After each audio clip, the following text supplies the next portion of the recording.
கேள்வி கேளுங்க. யாரோ மைக் அடிக்காங்க. அன்புமணி ராமதாஸ் பெண்களுக்கு பாதுகாப்பு இல்லை. முதல்ல அவங்க அப்பாவுக்கே அவர் பாதுகாப்பு இல்லை. முதல்ல அவங்க அப்பாவுக்கே அவர் பாதுகாப்பா இல்லை. அவர் கேட்கிற கேள்விக்கு பதில் சொல்ல. முதல்ல அவர் அவங்க அப்பாவை பாதுகாக்கட்டும், அப்பாவை மதிக்கட்டும், அப்பா அம்மா மேல பாட்டில் அடிக்காம இருக்கட்டும். அதுக்கப்புறம் அவங்க அம்மா ஒரு தாய் தானே, ஒரு பெண் தானே, அந்த அம்மா மேலே பாட்டில் அடிச்சாருன்னு வேற யாரும் கம்ப்ளைண்ட் பண்ணல, அவங்க அப்பாவே சொல்லியிருக்காரு. ஆக அவர் தமிழ்நாட்டுடைய நிலவரத்தை பற்றி பேசுறது ஒரு லோக்கல் ஸ்டடி கிடையாது. என்டிஏ கூட்டணியில கூட்டம் நடத்துறதுக்கு தமிழ்நாடு நம்பிக்கை அதனால என்ன அவர் பேசினாரு நம்பிக்கை வருது. அவர் பேசுறது பூரா திமுக மேல குறை சொன்னார்.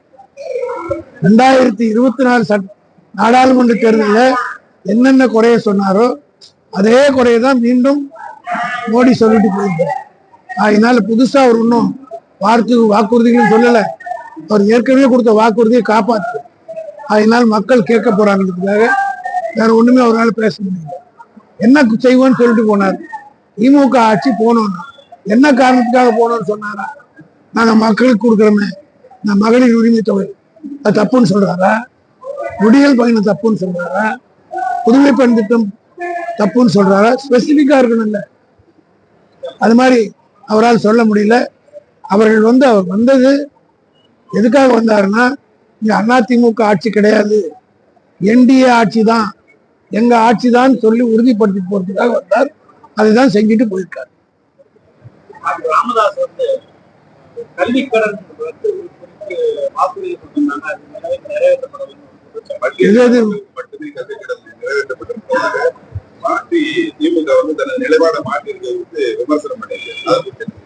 பட்டியலின மக்களுக்கு கொடுத்தது கூடாதுன்னு சொல்றாரா? அதான் அவர் ஸ்பெசிபிக்கா சொல்லட்டும். அது கொடுத்தது தவறுன்னு சொல்றாரா?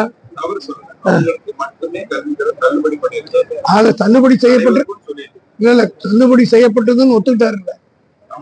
ஆக தள்ளுபடி செய்யப்பட்டிருக்கிறது. எஞ்சியவர்களுக்கும் அடுத்த ஆட்சியவர்கள் போல் தள்ளுபடி செய்யப்படும். தமிழகத்துக்கு 11 லட்சம் கோடி ரூபாய் நிதி வழங்கியிருக்கிறது. காங்கிரஸ் ஆட்சியில அதை விட மிக கம்மியா தான் கிடைச்சது.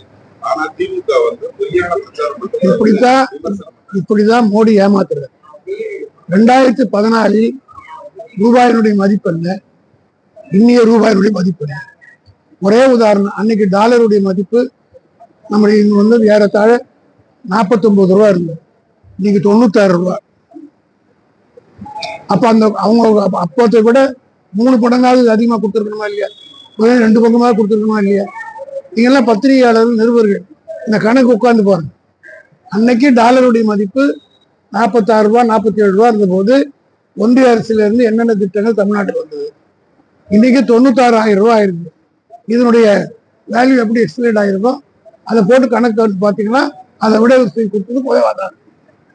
அதே நேரத்துல தமிழ்நாட்டு மக்கள் ஜிஎஸ்டி மூலமா ஜிஎஸ்டி கொண்டு வந்த பிறகு 2014 முன்னாடி ஜிஎஸ்டி கிடையாது.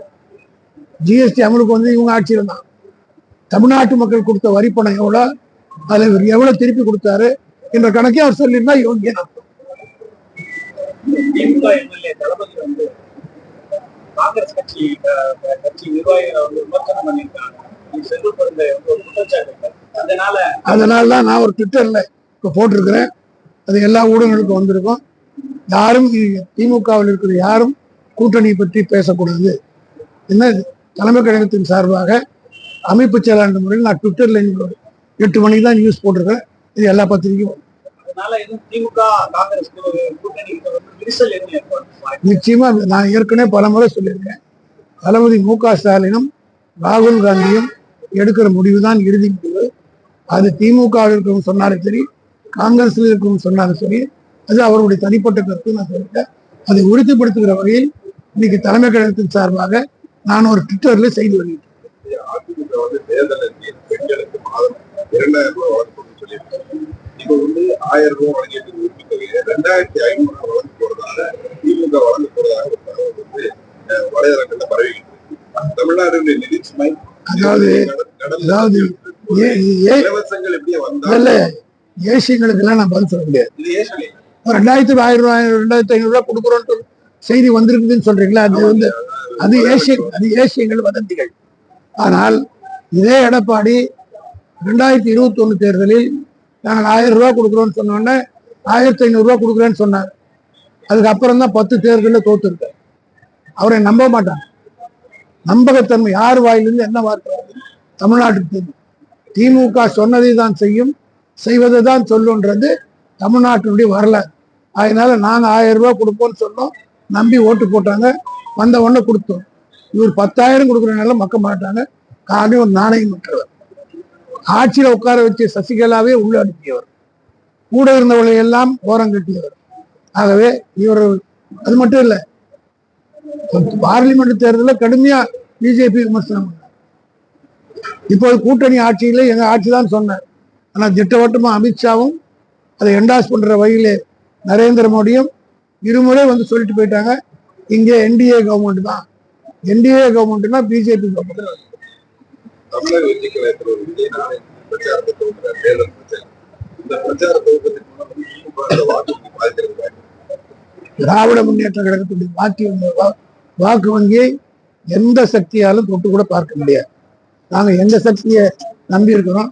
நான் அடிக்கடி சொல்வது போல, ஆபராமன் சொன்னதை போல, you are polishing our shoe.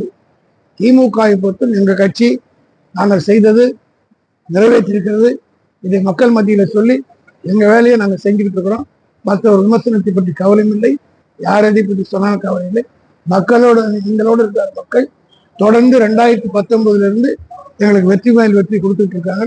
அது தொடரும்.